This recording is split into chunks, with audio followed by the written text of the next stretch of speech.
muvubuka gwe simanyi yeyita pressure oyitiriza okumpita omutujju ssebo. Yes of course nkwaniriza ku Jika Media ensibuko y'amawulire kwatanaba kubanga subscribinga genda maaso subscribing likinga commentinga tusobole okubanga nange tutambula fena butereevu ntandise n'ensonga z'omukyala Sheebah Kalungi kwessa n'omukyala Cindy oluvannyuma munnange olw'okuva mu bato eya Alien Skin n'omukulu Palaso kakati no n'abakyala nabo basazeewo batereewo ka bato. Jjukira emabegako wano omukyala Cindy ebigambo byatambula nti yalina okubeera ne bato ne Sheebah Kalungi wabula Sheebah Kalungi yabyesamba. Jjukira tufena tukimanyi bulungi nti Cindy yandibanga asinga live performance omukyala Sheebah Kalungi wabula Sheebah Kalungi ebintu yabyesamba era byagwa butaka. Kakati nno ku mulundi guno oluvannyuma lwa Sheebah Kalungi okulangira nti no ayinayo festival kakati Cindy naye avudde nalangira ku lunaku lwe lumu ate nga tulina n'ekivulu kya King Michael kakati nno tugenda kulaba omuliro wabula ensonga zo zifaananyeko bwe ziti. Sheebah okulanga kololo ate ne baleetamu Cindy. Is it the same event oba byanjawulo? It is the same event instead of Rema of Nigeria okugaana okubalemesa basazeewo bakole battle bagambye baagala kuleeta Alien Skin ne Palaso era naye beere part of the battle otege mugenda kuwulira abayimbi bonna bagenda okulanga. So in other words okwebuzabuza mbu yolo concert ne Cindy okubukinga is just katemba drama but it is a battle. It's Victoria University. Nenze mbala irira nti show yange ne malekano banekola kinga Victoria University etaddemu omutwe okunsaza sente zange zenewoze. Otegeera it's not going to end there. It's not going to end there. Zembulira Mr. Muganga yangamba musajja wa dini nangamba nti oboganye Michael ngoganye date naffe tetugenda kuteekako katongezeeyo naye nangamba nti olwokuba nti yawa invite first lady tasobola gikyusa okitegeera nembagamba mu compensating sente bazibalemye okumva ate kati banteekako ebyo bibato bikinze nange gyendi because newola sente zange kutegeka kitokulaba nga nange abantu bange mbasanyusa. So it's between Victoria University and King Michael muvemu ebyo babuzabuza ati Sheebah simanyo na bokinze otegedde.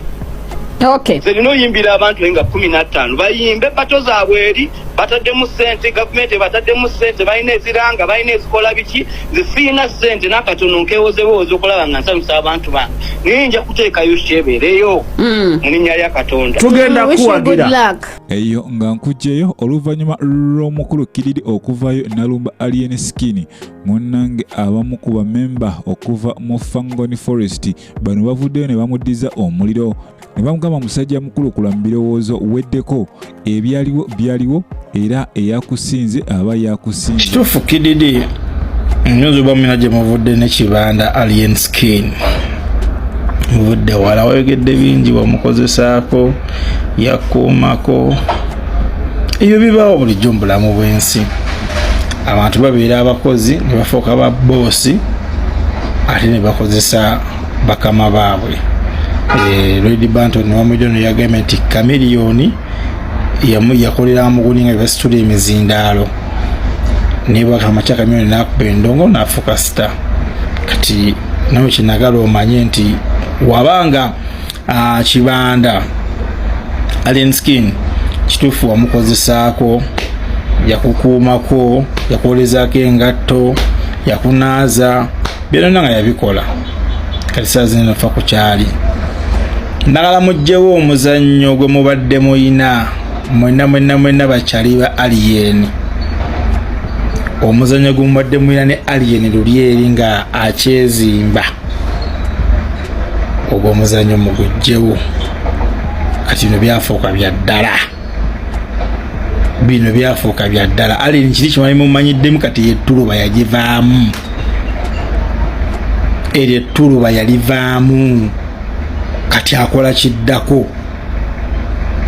oba muntegeera muli kyaliwe ne muba mukyali mugiri nzino gye mwakolanga saa zinene ovuddeyo olumbye Alien naye bajja kukookya abaana. Olunaku gundi weyajja oyo wegwagambira ne final weyajja wa Alien naliyo era kibanda yabayitako najja nayingira olunaku olwo waliyo show ya Diamond baserabidde yajja nayingira munda bafalina ndowooza bali wali kasaawe ewali ka space bwe bayingira munda Kibanda atuuka muna mulimu abantu bali bamulindiridde kati nalambalaga omuntu gwe mudiringa naye abali bamulindiridde baali bangi kubanga yitaliwe ne King Saka nga bali ku mazzi bali bangi ali bamulindiridde yalina okwogera n'abantu abo Kibanda bwe yamaliriza yatuma omwana yali awakanagamba nalengedde final yazze mugende oli mukasayi mumuyite mugamba ajje feno ne ku gate tiyatuukako kino kankibabuli ne ku gate tiyatuukako kati gwe kidirizo bate waliiwo ne ku gate tiyatuukako yakoma eri wabbali ka space oba kitegeera nala muve mu muzanyo guli gwe mwayinanga ne Kibanda ngezezaako okukola ku video nga mbabuulira nti bannange omuntu akyuka omuntu alina step gyatuukako awo nno kiba kitegeeza Kididi alina okulekerawo okukolima wabula akole ebimutwala mu maaso naye nga bamwana okudda we bati. Of course fena tukimanye bulungi nti tosobola kulumba alien skin muganda wange nosigala busigazaawo ekyatuuka ku Leila Kayondo fena twakiraba kale ye Kididi agenda chifu wanga akiza munda eyo nga nkujeyo ye pressure oluvannyuma lw'okuvaayo nayita Nobati omutujju oba owa ADF mwanange ono avuddeyo n'amutegeeza ssebo weebale kyonna ky'okola naye ky'oba omanya onnyongera maanyi era nageze maaso n'amutegeeza nti ye kye yayogera akitegeeza era nga n'omwaka 2026 tegunnatuuka we bagenda okulondera awo nno TikTok ejja kubanga no more to see in Uganda nga tekyaliwo wabula tetumanyi amaanyi n'obuvumu bwayogeza buvaawa wabula katulindire tulabe ekinabaawo kagwe simanyi eyita pressure oyitiriza okumpita omutujju ssebo oyitiriza okumpita omuyeekera wa ADF naye nkwebaza kubanga obadde mujulizi wange mu nsonga z'empa eza TikTok kubanga ekosa nga omukutu ogubunyisa false information oba false accusations webale nnyo era oli agent wange mulungi naye nkusibira entandera nga nkulayirira ka comment ke batadde mu section yo egamba mbundi mutujju waliwo akugambye by 2020 something ojja kulaba si banga ddene nnyo nno ye yagambye 2026 naye nkulayirira before even 2026 TikTok will be no more in Uganda. Tujja kulaba. Ye omukyala Grace Khan avuddeyo n'ategeeza nti abantu abamuli okumpi bakola kinene nnyo munnange okumuforcinga abenga alabise omwami we. Jjukira ono Prince Omar yavaayo ne yeegaana omwana gwe yayina mu biseera oyabeera olubuto.